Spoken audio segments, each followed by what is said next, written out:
Cristo resucitado ya no vuelve a morir.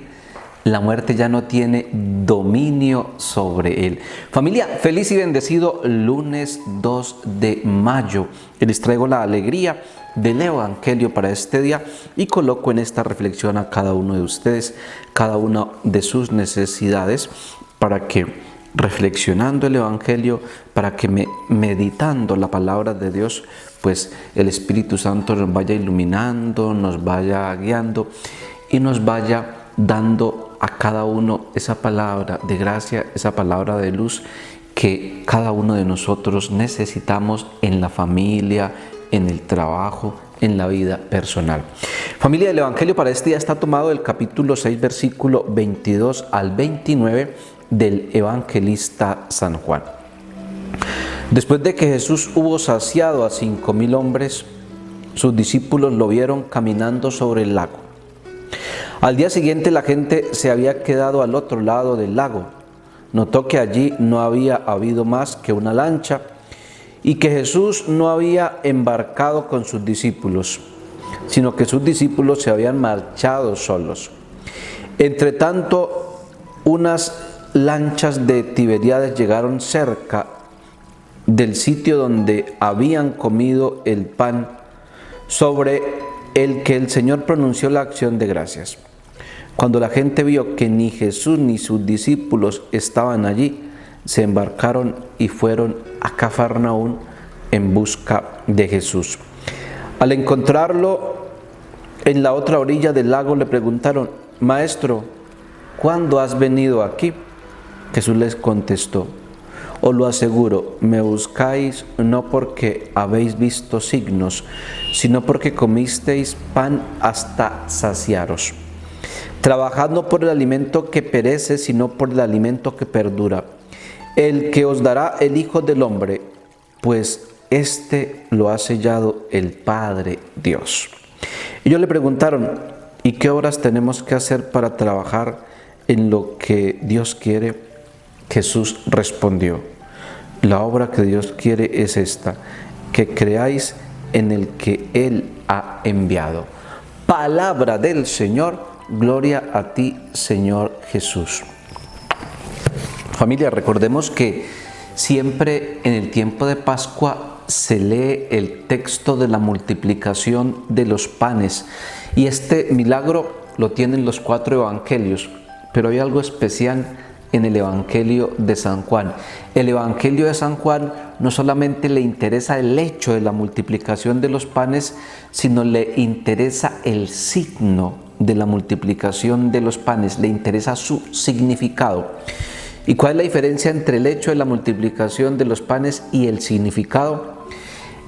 La diferencia es que el hecho se queda en el pasado, en el ayer. El significado, el signo permanece. Por eso, en el capítulo 6 de San Juan que estamos, va mostrando Jesús ese paso entre el hecho de la multiplicación de los panes y el significado de la multiplicación de los panes. ¿Y qué nos dice el Evangelio de hoy, familia? Nos dice que Jesús, después de haber hecho la multiplicación de los panes, sube a la montaña a orar. Los discípulos van por el lago, van por el mar, pero Jesús no va con ellos. Luego Jesús los alcanza y la gente sorprendida, porque no saben cómo Jesús los alcanzó, le pregunta a Jesús la gente: Maestro, ¿cuándo has venido aquí? Es decir, la gente se da cuenta que además de la multiplicación de los panes, Jesús está haciendo otros milagros, pero Jesús no le da ninguna respuesta a las personas. Y aquí surge una pregunta: ¿qué significa preguntar en el Evangelio de San Juan? En el Evangelio de San Juan, preguntar es una señal de poder y de autoridad. El que pregunta siempre hace una demostración de poder. Un ejemplo: el juez es el que pregunta al acusado, no el acusado el que le pregunta al juez. Y aquí surge otra pregunta, familia: ¿por qué en el Evangelio de San Juan Jesús no responde ninguna pregunta directamente? Porque en el Evangelio de San Juan el interés de Jesús es mostrar que Él viene de parte de Dios y que Él viene con poder y autoridad. Por eso Jesús en este evangelio y de manera especial en este capítulo lo que busca es ir llevando a la gente para que den el paso o hagan la transición entre el pan material y el pan espiritual. ¿Y cómo muestra Jesús que hay que dar el paso entre el pan material y el pan espiritual a las personas? Con una palabra: trabajo. Le dice a la gente, así como trabajan por el pan material, así como trabajan para colocar el pan en la mesa, de esa misma manera trabajen por el pan que perdura.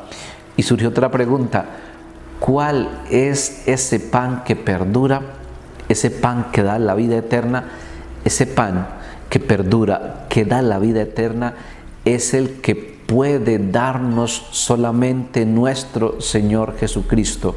Ese pan que perdura, ese pan que da la vida eterna, es el que reciben todos aquellos que creen verdaderamente en nuestro Señor Jesucristo. Familia, el Señor esté con vosotros y la bendición de Dios Todopoderoso, Padre, Hijo y Espíritu Santo, descienda sobre todos vosotros. Familia, chao, un abrazo grande para todos. No se les olvide compartir este evangelio para que la palabra de Dios llegue cada día a más corazones. Bendiciones para todos.